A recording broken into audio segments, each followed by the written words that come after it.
Women, oh yeah. And it did the viewing Nigeria public.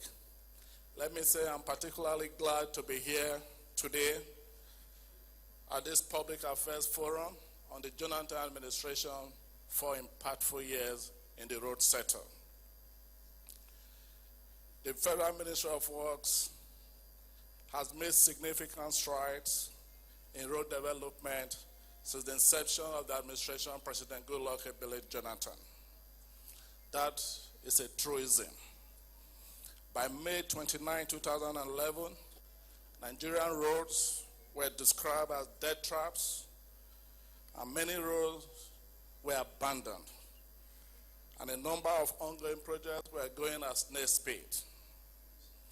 During my swearing in as Minister of Works, President Goodluck Jonathan missed no words when he said the state of Nigeria roads is unacceptable. You must hit the ground running to change the picture. So today, I'm here to let Nigerians know how we have fared. But I will be glad if the slides that we have from slide 3 can come on screen. Lest we forget, let Nigerians see the kind of roads we inherited in this country. The roads that President Goodluck Jonathan inherited after the 2011 elections. On the screen, you see the Apapa Oshodi Expressway. You see the Biniore Expressway.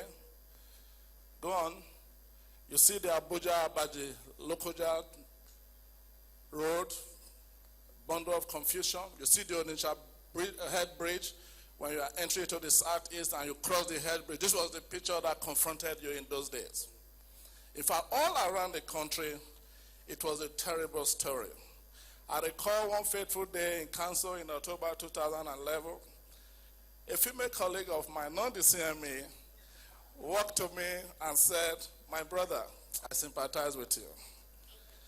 The pictures of the road they put in the newspapers every day is unbelievable." And as if to rub it in, look at Lagos-Ibadan Highway. This was what it used to look like. And as if to rub it in, this photograph made the front page of major newspapers in Nigeria. I said to myself that I would never be defeated. God is my helper. And I looked up to God, and I decided to take the bull by the horn. So I got back to the ministry, I assembled my team. I said, this is an enormous task, but on this mission, we must not fail. This is one mission that will not disappoint Nigerians. So to reverse the ugly trend, the Federal Ministry of Works under my leadership embarked on aggressive reorganization after carrying out an inventory of the road network in Nigeria and after generating the status report and identifying the problems. As a project manager myself, I knew I needed to reorganize the ministry and make it more responsive to project management needs of the ministry in order to be able to deliver the dividends of democracy to Nigerians. So necessary reorganizations were made, and more importantly, I created a new department of geotechnics and quality control.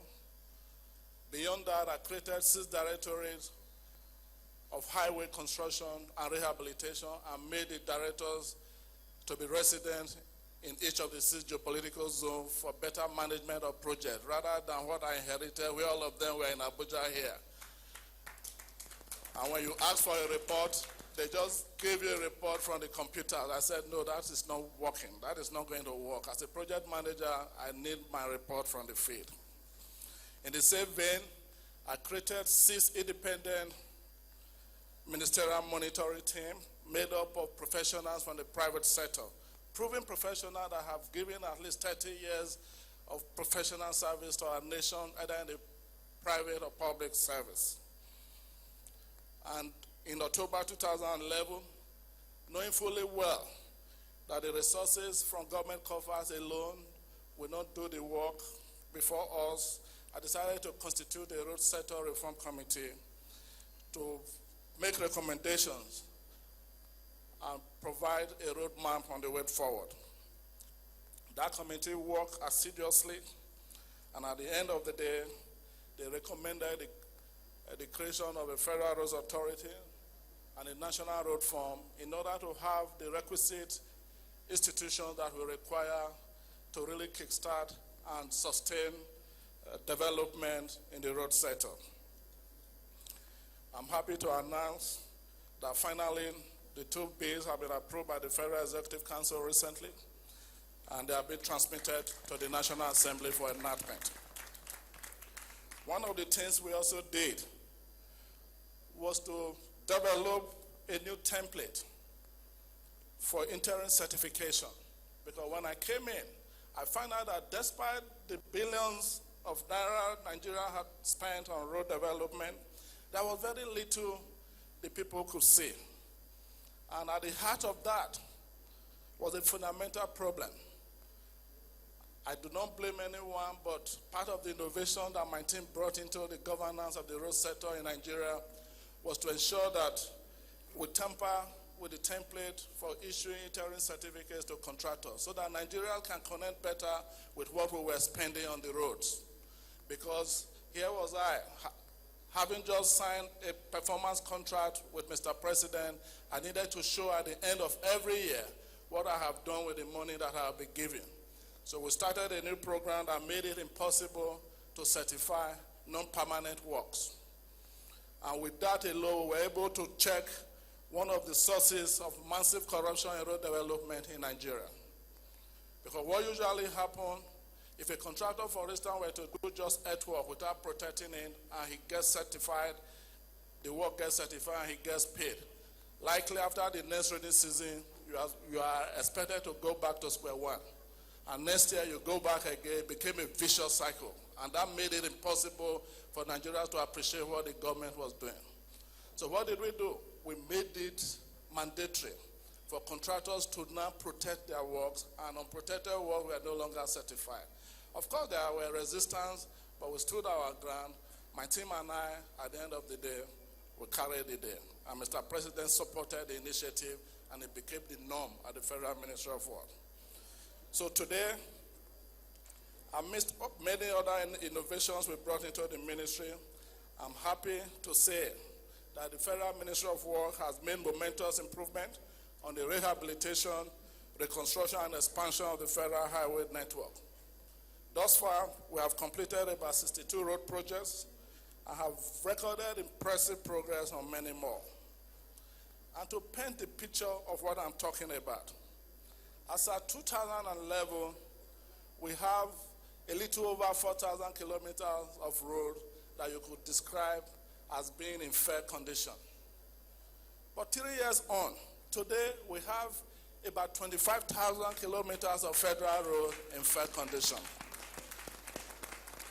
In fact, this presentation is not going to be all talk, it's going to be an evidence-based presentation. And very shortly, you'll be seeing some of the roads as we read them out. In general, about 70% of our road network is non-motorable. Match that with the about 16% we inherited in 2011. You will see that we have really done very well as far as the road sector is concerned. I will give a few examples. On your screen is the reconstruction of Manchok Road in Plateau State, one of the projects this administration completed. Continue. The next slide, you will see the Okonjo-Iweala Road, which we rehabilitated. This administration rehabilitated this road under my leadership. Continue. This is the Katsina-Daura Road in Katsina State.